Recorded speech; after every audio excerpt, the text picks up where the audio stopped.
গল্পের নাম রাজা ও ঋষির গল্প। অনেক দিন আগের কথা। স্বপ্নপুর নামে এক রাজ্য ছিল। সেই রাজ্যের রাজা ছিলেন আদিত্য। রাজা আদিত্য ছিল অনেক অহংকারী।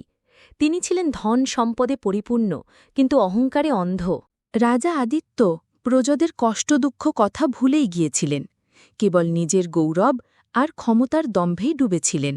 সেই রাজ্যে এক বনে বসবাস করতেন এক জ্ঞানী মহর্ষি। মহর্ষি রাজার অহংকারের কথা শুনে একদিন রাজদরবারে আসেন। মহর্ষি রাজাকে বলেন, মহারাজ, আপনার অহংকার প্রজাদের সর্বনাশ ডেকে আনছে। বিনয় শিখুন, নইলে বড় বিপদ আসবে।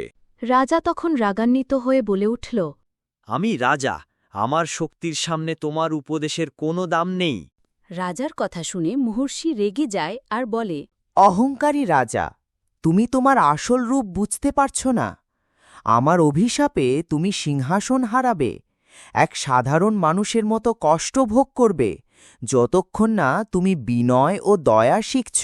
মহর্ষির অভিশাপের ফলে রাজা তার সিংহাসন হারায় আর বনে জঙ্গলে একা ঘুরে বেড়ায়, খাবারের জন্য ভিক্ষা করে। দিনের পর দিন কষ্টে অনাহারে ঘুরতে ঘুরতে রাজা বুঝতে পারলেন অহংকার মানুষকে পতনের দিকে নিয়ে যায়।